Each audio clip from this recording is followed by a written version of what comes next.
El tema en esta noche se llama Advertencia contra los ataques de Satanás. Tome nota, por favor. Advertencia contra los ataques de Satanás. Lucas, capítulo 22. Vamos allí a la palabra y vamos a leer. Versículo 31.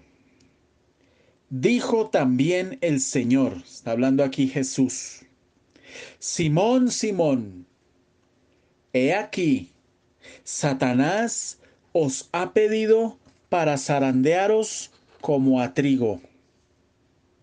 Pero yo he rogado por ti, que tu fe no falte. Y tú, una vez vuelto, confirma a tus hermanos. Él le dijo: Señor, dispuesto estoy a ir contigo no solo a la cárcel, sino también a la muerte. Y él le dijo: Pedro, te digo que el gallo no cantará hoy antes que tú niegues 3 veces que me conoces. Y a ellos dijo: Cuando os envié sin bolsa, sin alforja y sin calzado, ¿os faltó algo? Ellos dijeron: Nada. Y les dijo: Pues ahora, el que tiene bolsa, tómela, y también alforja, y el que tiene espada, venda su capa y compre una, porque os digo que es necesario que se cumpla todavía en mí aquello que está escrito. Y fue contado con los inicuos, porque lo que está escrito de mí tiene cumplimiento. Entonces ellos dijeron: Señor, aquí hay 2 espadas. Y él les dijo: Basta. Los calló, cortó la conversación.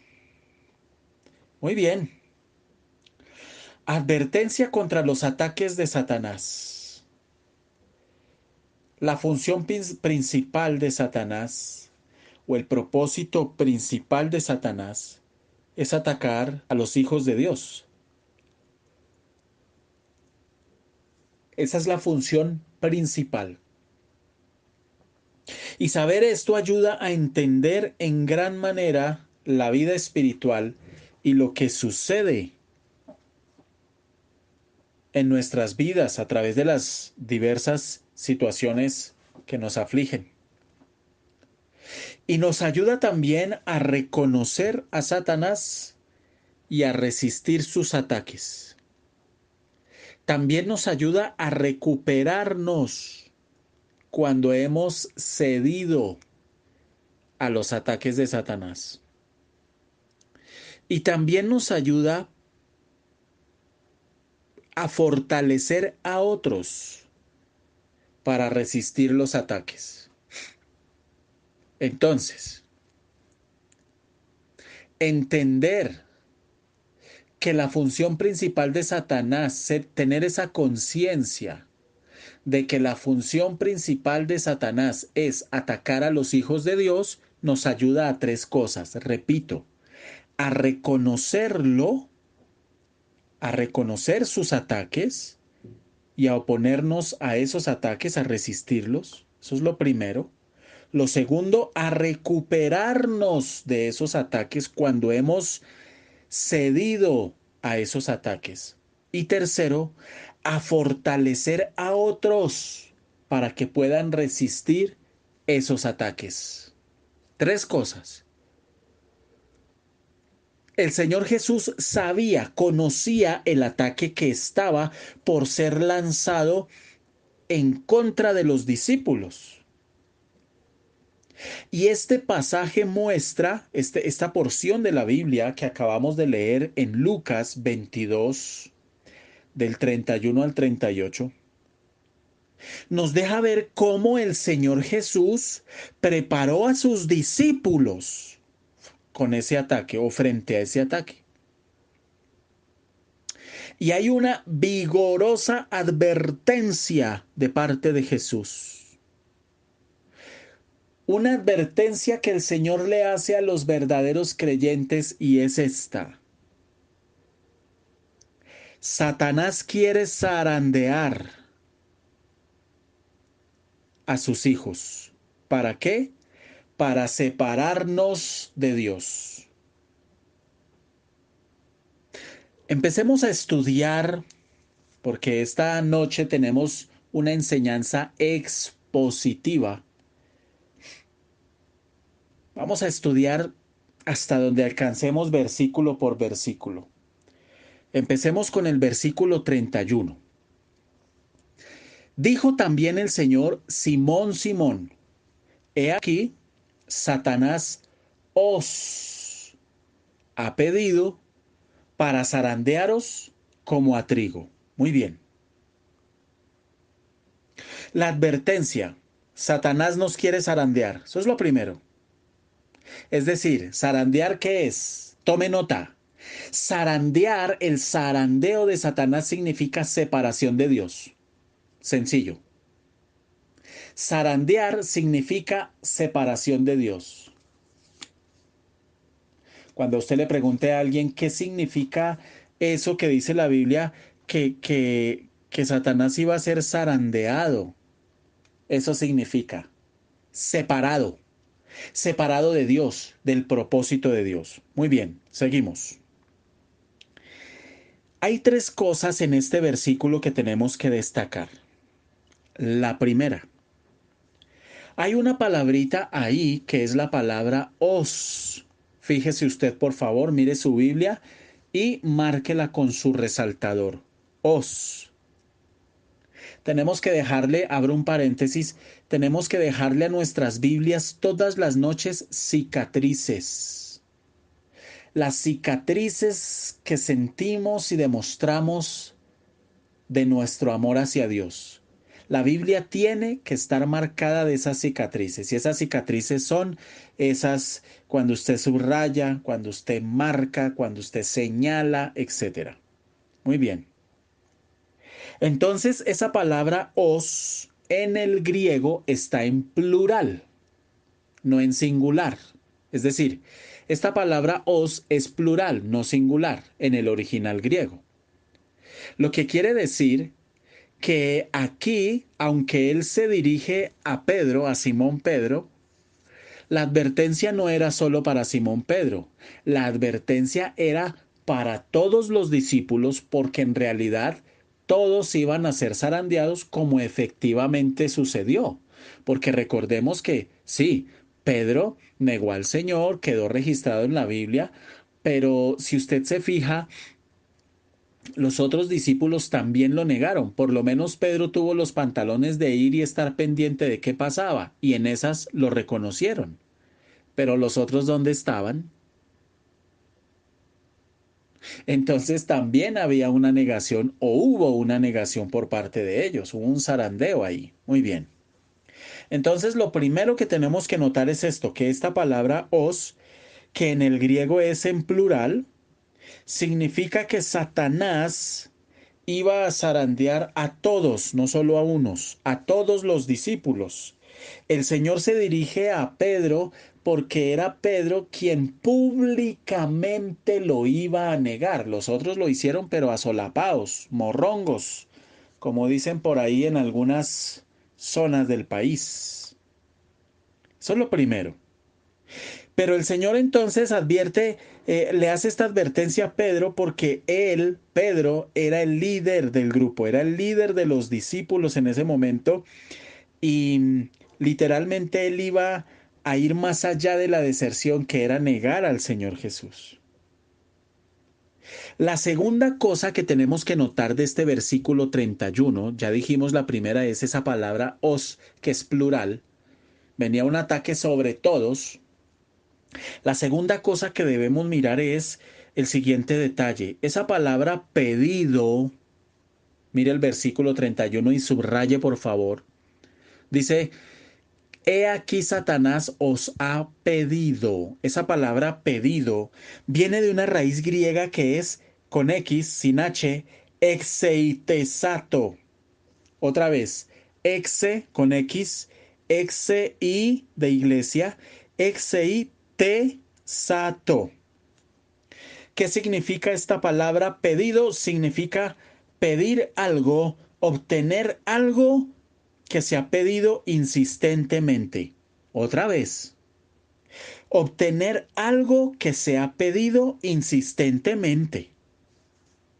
Miren lo profundo de esto que está diciendo el Señor Jesús. Estamos en Lucas capítulo 22, versículo 31. Dijo también el Señor, Simón, Simón, he aquí, Satanás os ha pedido.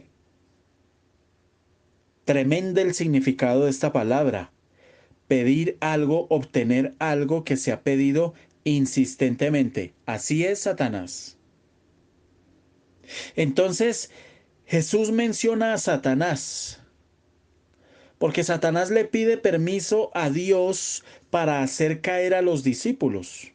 Es el mismo cuadro que encontramos en el libro de Job, capítulo 1, versículo 6. Y la Biblia es clara en su enseñanza.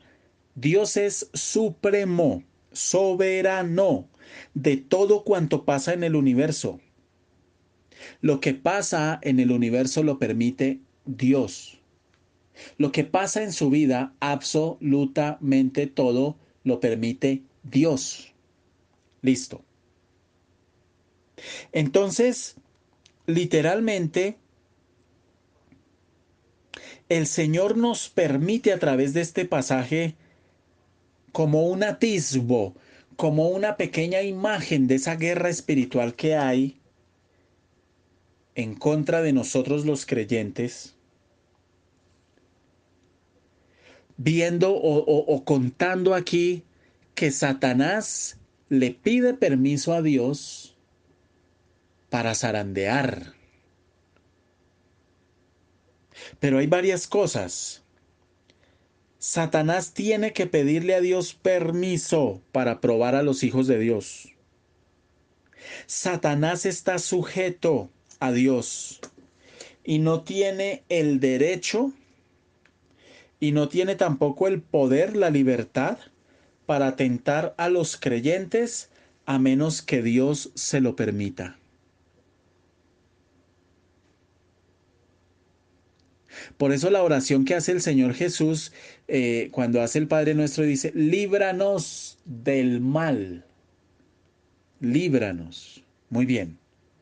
Entonces de este verso 31 tenemos ya lo que significa esa palabra os, ya tenemos lo que significa esa palabra pedido, pero aquí hay otra palabra que es clave que es zarandearos.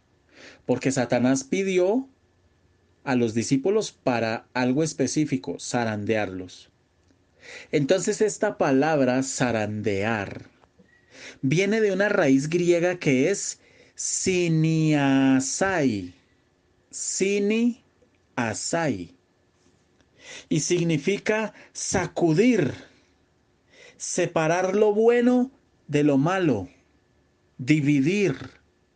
Por eso es que zarandear significa apartar al creyente de Dios. Eso es un zarandeo. Entonces, el propósito era zarandear y sacudir a los discípulos, tentarlos, demostrar que no eran genuinos, hacerle daño al corazón de Dios, porque cuando un creyente cae, a Dios le duele en su corazón. Y tratar de demostrar que nosotros no somos genuinos y que no vale la pena lo que el Señor hizo en la cruz por usted y por mí. Bueno, entonces el principal propósito de Satanás con la tentación está dividido en dos partes. Por un lado, causar desgracia a nuestras vidas. Y por otro lado, causarle dolor al corazón de Dios. Porque a Dios le duele todo lo que pasa con usted y conmigo. Y cada tentación en su contra es un desafío a Dios. Mire, lo que usted hizo en la cruz no vale la pena. Mire esta gente cómo le paga.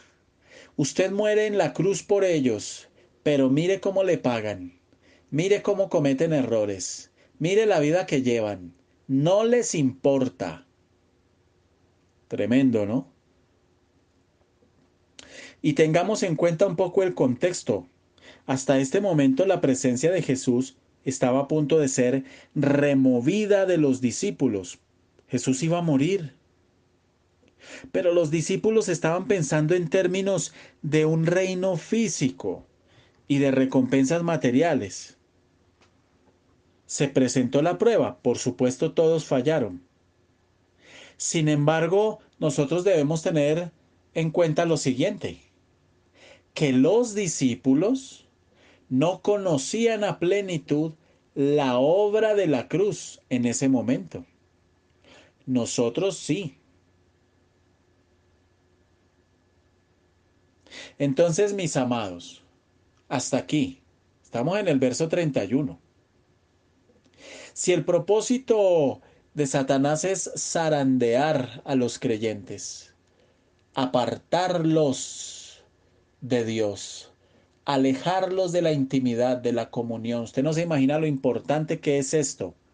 Todas las noches, de manera militar, con disciplina militar, 1 hora conectados escuchando la palabra, llenándose la mente, el corazón de la palabra. No se imaginan el impacto espiritual que eso tiene. Por supuesto, al diablo eso no le gusta. Por eso tenemos que seguir adelante. Cuando usted se vea tentado a caer en tibieza espiritual, a alejarse de Dios, escuche. Literalmente, literalmente. Esto nos debe impulsar a permanecer firmes ante la tentación, sin importar el precio. Y recordar una cosa, que a nosotros no nos ha sobrevenido ninguna tentación que no sea humana. Y fiel es Dios que no nos dejará ser tentados más allá de lo que podamos resistir. Y juntamente con la tentación nos dará la salida para que podamos soportar. Eso está en Primera de Corintios 10:13. Y en Segunda de Corintios 2:11 dice, para que Satanás no gane ventaja alguna sobre vosotros, pues no ignoramos sus maquinaciones. Y ahí en Segunda de Corintios 11:3 dice, pero temo que como la serpiente con astucia engañó a Eva, vuestros sentidos sean de alguna manera extraviados de la sincera fidelidad a Cristo.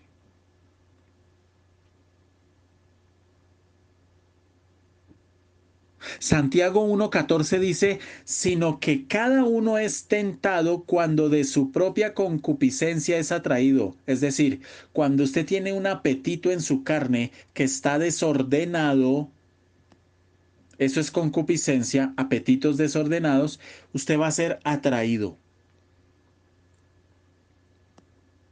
Entonces, debemos meditar en este tema profundamente, porque muchos son tentados y caen de trompa. Y cada que hay tentación, allá se van de trompa. En cualquier área, en cualquiera. No solo usted es tentado a hacer el mal, es tentado a cohibirse de hacer el bien. Usted puede ser tentado también a no obedecer a Dios, a no obedecer la palabra. Usted puede ser tentado a no dar, a no diezmar, a no ofrendar. Usted puede ser tentado a no orar. Usted puede ser tentado a no tener intimidad con Dios, a no conectarse a un devocional, a no asistir a la reunión un domingo, etcétera. Hay un millón de formas de ser tentados. Pasemos al versículo 32. Pero yo he rogado por ti, que tu fe no falte. Y tú, una vez vuelto, confirma a tus hermanos. Muy bien. Hay una respuesta para el creyente que falle. Hay una respuesta para el creyente que cae bajo el ataque de Satanás. Y aquí en este versículo, Jesús diciéndole esto en el verso 32, le quiere decir tres cosas a Pedro y a usted y a mí esta noche. La primera, que Jesús intercede por nosotros. Es nuestro abogado. Dice la palabra que abogado tenemos para con el Padre a Jesucristo el justo. Jesús mismo había rogado, orado por Pedro, para que la fe de Pedro no fallara. ¿Qué significa esto? Para que tu fe no falte. Esto significa que Jesús había orado que Pedro no cayera de manera permanente, que su fe no fallara totalmente, que su fe no fuera arruinada totalmente y permanentemente por causa de ese pecado en el que cayó. ¡Qué tremendo, hermano! Desde antes de que Pedro pecara, el Señor ya estaba rogando por él. Ese es el amor de Dios. ¡Qué tremendo es esto!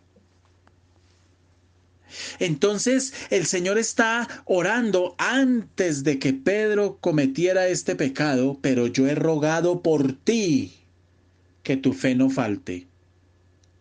Está literalmente diciéndole el Señor, yo me imagino al Señor diciéndole al Padre que Pedro, Señor, tú sabes que Pedro te va a fallar.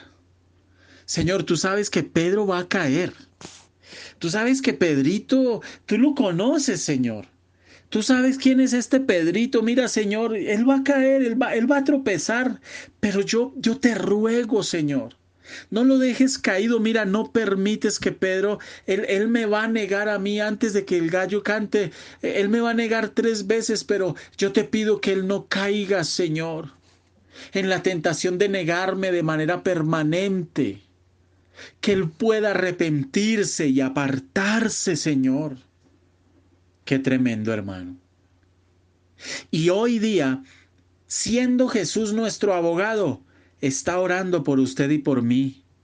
Que, Señor, van a venir tropiezos, claro. Van a venir caídas, claro. Pero que no permanezcamos caídos. Que si pecamos, que no permanezcamos en pecado. Que si rechazamos por ignorancia, por ceguera espiritual, que si rechazamos la presencia del Señor, no caigamos en un rechazo definitivo y duradero. Que no abandonemos por siempre la presencia y el lugar íntimo, secreto con Dios. Qué tremendo es esto, el mismo Señor Jesús orando que fuesen guardados por el poder de Dios y que no fueran arrebatados de la mano de Dios. Así está el Señor Jesús orando por usted y por mí. Abogado tenemos para con el Padre, hermano. Pero yo he rogado que tu fe no falte. Bueno, esa es entonces la primera cosa que el Señor nos enseña acá. Y que le dice a Pedro, Pedro, quiero que sepa usted 3 cosas. Porque usted va a caer, Pedro. Usted a mí me va a negar. Usted tanto que dice que me ama. Usted tanto que dice que no, y Señor, y si es que me toca la cárcel y si me toca hasta la muerte también. Usted que tanto abre la boquita y dice eso, le quiero decir 3 cosas, porque usted va a caer, mijo. Usted va a ser zarandeado y duro y le va a doler. La primera es que yo intercedo por usted. La segunda, escuche, después de haber caído el creyente, lo primero es que debe volver a Dios. El gran problema de muchos es que caen y salen corriendo a alejarse, avergonzados de la presencia de Dios. Error, error. ¿Ha estado en tibieza espiritual? ¿Ha cometido errores este año? ¿Ha pecado? Seguramente sí, hermano. ¿Sabe qué tenemos que hacer? Busquemos a Dios. Busquemos al Dios del cielo. Después de haber caído, tenemos que volver al Señor. Por eso le dice el Señor, y tú, una vez vuelto, cayó, devuélvase, mijo. Venga para acá, arrepiéntase. Y esta palabra vuelto viene de una raíz griega que es epistrepo, epistrepo, que significa dar la vuelta, regresar nuevamente. El creyente debe arrepentirse y volver a Dios. Por eso muchas veces se los he dicho, lo más satánico que usted puede hacer después de pecar es alejarse de Dios. De hecho, es más satánico eso que el mismo pecado cometido. Es más satánico alejarse de Dios que el mismo pecado cometido. ¿Qué tenemos que hacer? Acercarnos a Él. Por eso dice la palabra en Mateo 18:3, y dijo, de cierto os digo, que si no os volvéis y os hacéis como niños, no entraréis en el reino de los cielos. Si no os volvéis. En Hechos 3:19 dice, así que arrepentíos y convertíos para que sean borrados vuestros pecados, para que vengan de la presencia del Señor tiempos de refrigerio. Tremenda esta palabra. ¿Qué necesita usted después de pecar? Tiempos de refrigerio, de descanso, porque el pecado trae culpa, trae acusación, trae dolor, trae tristeza, trae muchas cosas. Bueno, y la tercera cosa que el Señor quiere hacernos ver es que el creyente debe fortalecer a sus hermanos una vez ha vuelto a Dios. Es decir, que nosotros como creyentes debemos usar lo aprendido de nuestras caídas para darle testimonio a otros, para enseñarle a otros a cómo hallar la misericordia de Dios, para ayudar a otros que han caído a volver a Dios y para fortalecer la fe de otros para que no caigan. Por eso dice la palabra, hermanos, si alguno entre vosotros se ha extraviado de la verdad y alguno se hace volver, sepa que el que haga volver al pecador del error de su camino, salvará de muerte un alma y cubrirá multitud de pecados. Eso está en Santiago 5 del 19 al 20. Gálatas 6 del 1 al 2 dice, hermano, si alguno fuere sorprendido en alguna falta, vosotros que sois espirituales, restauradle con espíritu de mansedumbre, considerándote a ti mismo, no sea que tú también seas tentado. Sobrellevad los unos las cargas de los otros, y así cumplid la ley de Cristo.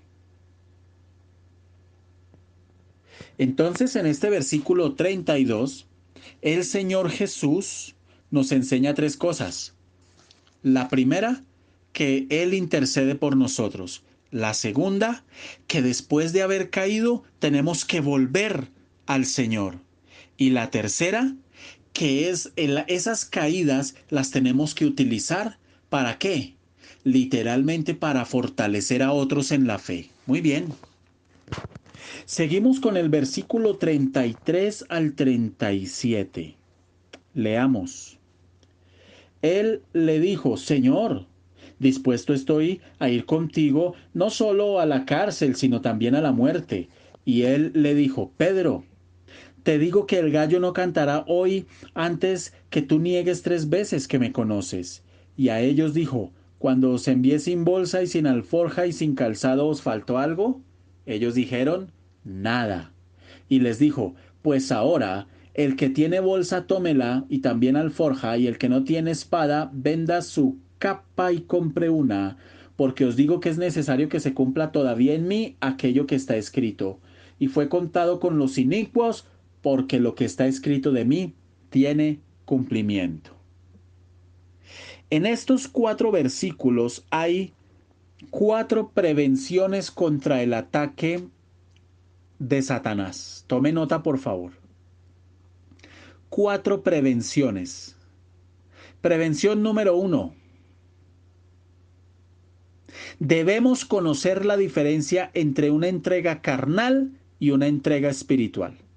Tome nota. Prevención número 1. Debemos conocer la diferencia entre una entrega carnal y una entrega espiritual. Fíjense ustedes cómo Pedro inmediatamente brincó, increpó al Señor Jesús. Y le dice, Señor, dispuesto estoy a ir contigo no solo a la cárcel, sino también a la muerte. Este tipo no estaba entendiendo nada. Y Pedro declara inmediatamente su lealtad a Jesús. ¿Por qué? Porque Pedro no entendía la diferencia entre una entrega carnal y una entrega espiritual a Dios. Y podemos mencionar varias cosas. Hay 3 diferencias fundamentalmente. Estamos en la prevención 1 hasta ahora, no se confunda. 3 diferencias que podemos identificar entre una entrega carnal y una espiritual. Por un lado, primero, la diferencia de propósitos y deseos. La entrega carnal tiene el propósito y el deseo centrado en cosas terrenales y materiales. En cambio, la entrega espiritual tiene el propósito centrado en cosas espirituales y celestiales. Pedro estaba entregado a Jesús, pero hasta ese momento Pedro tenía metido en su cabeza un propósito terrenal. Y Pedro literalmente estaba dispuesto, era a hacerse matar, a morir en combate contra los romanos. Sin embargo, cuando Pedro vio a Jesús arrestado y juzgado, es decir, ese propósito quedó aplastado. Por eso él cayó en ese zarandeo, en esa tentación de negar al Señor. La segunda diferencia es que una cosa es ver la cruz y otra cosa es estar ciego y no verla. Una entrega carnal ignora o rechaza o espiritualiza el verdadero significado de la cruz. En cambio, una entrega espiritual entiende realmente lo que significa la cruz. Entonces, cuando una persona se entrega espiritualmente, literalmente esta persona crucifica su carne. Pero Pedro estaba en una entrega totalmente carnal. Y una de las evidencias es una excesiva confianza de Pedro, que estaba causando una ceguera espiritual en Pedro.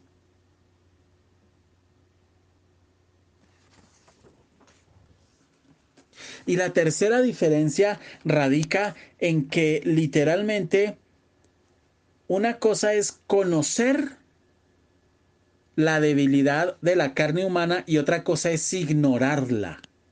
Cuando una persona no tiene participación, no tiene disciplina espiritual, no tiene hábitos espirituales, hay que empujarlo para todo. Hay cristianos, hay creyentes que son como un carro viejo, hay que empujarlos para todo, hermano. A que hagan todo, a que oren, a que se conecten a los devocionales, a que participen. Y les voy a decir una cosa, no se les olvide esto nunca. Usted empieza a dejar de conectarse a 1, a 2 devocionales y usted se empieza a relajar y ya no los escucha. Ya no los escucha. Por eso es normal. ¿Qué hubo? No lo he visto que se conecte. No, no. ¿Ha escuchado los devocionales? No, tampoco. Eso es típico. Está bajo ataque, mi amigo. Muy bien. Entonces, esa prevención 1 es que una cosa es hay una diferencia entre una entrega carnal y una entrega espiritual. Y dentro de esa prevención 1 les mencioné 3 diferencias entre una entrega carnal y una espiritual. Ahora vamos con la prevención número 2. Tome nota, prevención número 2, 2 puntos. No olvidar los recursos de Jesús. No olvidar los recursos de Jesús. Jesús aquí en los versículos 33 al 37 les recuerda a sus discípulos cómo Dios los había cuidado cuando los envió a predicar. Por eso el Señor les menciona eso, lo de la alforja, lo de la bolsa, etc. Dios había provisto todo lo que necesitaban. Todo, todo, todo. Por eso el Señor les dice, hablándoles ahí en el versículo 35, cuando los envié sin bolsa y sin alforja y sin calzado, ¿les faltó algo? Por eso el Señor les toca ese tema. Y ellos dicen, nada. Ah, bueno, muchachos. Entonces, cuando ustedes sean atacados, no se les olvide que el Dios del cielo tiene recursos para usted y así como se los ha dado en el pasado, se los dará hoy también, aunque estén bajo ataque. No se preocupen. Dios los ha cuidado y los va a cuidar. Dios les ha provisto y les seguirá proveyendo. Y una de las prevenciones contra los ataques de Satanás es esa, recordar las provisiones de Dios, tanto espirituales como materiales. Prevención número 3. Saber que a todo creyente les espera tiempos difíciles. ¿Por qué nosotros nos sorprendemos, hermano? Sí, señor, el zarandeo Dios lo permite. Eso debe venir como un castigo, como una disciplina también. También como una prueba, como formación. Sí, señor. Prevención número 3. Entendamos que pueden y van a venir tiempos difíciles. Jesús les estaba advirtiendo a los discípulos que les esperaban días peligrosos y que tenían necesidad de prepararse para esos tiempos. Estaba hablando de una lucha, obviamente simbólicamente de una lucha espiritual y de una preparación espiritual. Entonces aquí podemos entender lo siguiente, dos cosas dentro de esta prevención número 3, dos cosas que debemos entender que le van a pasar a los seguidores de Cristo Jesús. Primero, que usted va a ser abandonado por sus amigos, los que se dicen ser sus amigos. En medio de la prueba, lo van a abandonar, le van a dar la espalda. Eso es lo primero. Que nadie les va a ayudar. Que van a haber situaciones en las que nadie los va a librar. Dice la palabra, los ancianos, esto está en primera de Timoteo de capítulo 5 del 17 al 18, los ancianos, es decir, los pastores, que gobiernan bien, sean tenidos por dignos, los que son bíblicos, los que pastorean, los que predican como Dios manda, sean tenidos por dignos de doble honor, mayormente los que trabajan en predicar y enseñar. ¿Por qué? ¿Por qué esos? Porque esos a los que más duro les da el diablo. Pues la escritura dice, no pondrás bozal al buey que trilla, y digno es el obrero de su salario. ¿Esto de qué está hablando? El Señor aquí está diciendo que ellos vivan no bien, muy bien. ¿Y quién debe sostener? La iglesia, el rebaño. Entonces, varias cosas les van a pasar a los seguidores, va a venir persecución. Segundo, que los enemigos son feroces, hermano. Feroces, feroces, feroces. Y que la persecución sería tan feroz que debían vestirse de coraje. Es decir, estar decididos a prevalecer y a conquistar a pesar de los ataques que se puedan venir. A considerar que el escudo es el más importante de esa vestimenta espiritual. Y a que tenemos que entregar todo a los pies de nuestro Señor, rendidos a Él, porque Él es quien nos da la victoria. Prevención número 4 y terminamos.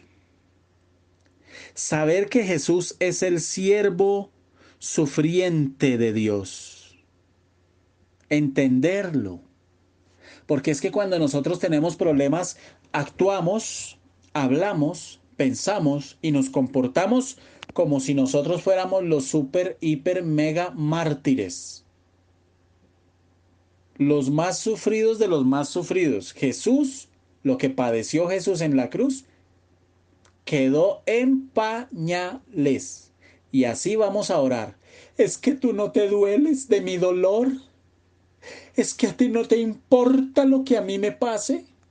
Es que yo ya no aguanto más esta situación. Es que estoy cansado, cansada. Yo me imagino al Señor cogiéndose la cabeza. Y nos comportamos, hermano, como si como si nosotros fuéramos los mártires más grandes del universo. Y de pronto usted diga, no, no, no, no, tampoco, sin exagerar. Pero ¿cómo exagera usted cuando está en medio de mi amiga? ¿Cómo exagera usted cuando está en medio de los problemas? Y cuidadito se le dice confía en Dios, porque inmediatamente responde con 3 piedras en la mano. Pero ¿cómo quiere que no esté así? Entiéndame, entiéndame. Es que esto es muy doloroso. Pero discúlpeme, ¿usted cree en Dios? ¿Usted confía en Dios? Ay, pues claro, y si no, no estaría aquí hablando con usted. Mártires, entendamos que nadie ha sufrido tanto como Cristo, y lo sufrió por usted y por mí. Tremendo esto. Entonces tenemos que recordar Isaías 53 del 4 al 5. Ciertamente llevó él nuestras enfermedades, sufrió nuestros dolores, y nosotros le tuvimos por azotado, por herido de Dios y abatido. Mas él herido fue por nuestras rebeliones, molido por nuestros pecados. El castigo de nuestra paz fue sobre él, y por su llaga fuimos nosotros curados. Ah, mis amados, el Señor nos ayude a entender este tema. El Señor nos ayude a entender este tema. El Señor nos ayuda a entender que Cristo, a través de el sufrimiento de Cristo en la cruz, nos redimió de la maldición de la ley. Se hizo por nosotros maldición. Dice la palabra, maldito todo aquel que es colgado en un madero. Qué tremendo es esto. Entonces, cuando usted se vuelva a ver en situaciones, envuelto en situaciones duras, en situaciones difíciles, en situaciones complicadas, que muchas veces son el fruto de decisiones malas que usted ha tomado, lejos de la presencia de Dios, lejos de la voluntad de Dios, recuerde, mi amado, cuando se vea en medio del sufrimiento, recuerde que nadie ha sufrido tanto como Cristo. Recuerde eso. Y que hay mucha gente alrededor del mundo que está pasando situaciones peores que las que usted está pasando. Eso le va a ayudar a equilibrar un poquito la mirada que usted le está dando a su situación, a su realidad, a lo que usted está viviendo. Hay gente tirada en este momento en la cama de un hospital, muriendo. Y estoy seguro que muchas de esas personas se cambiarían por cualquier otra persona, pero no estar ahí.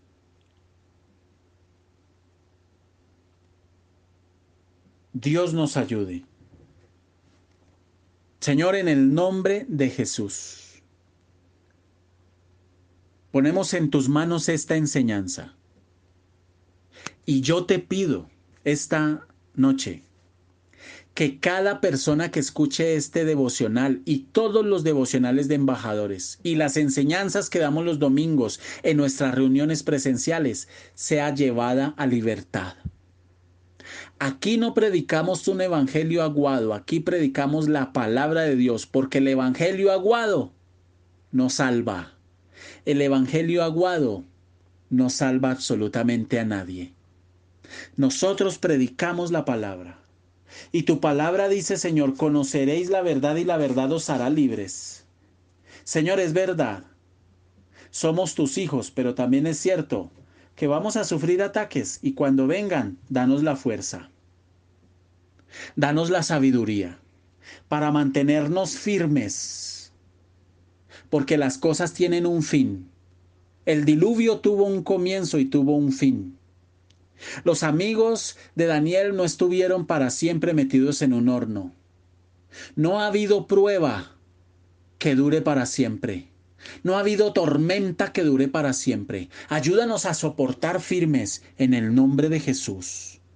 Y guárdanos de caer en la tentación de apartarnos de ti.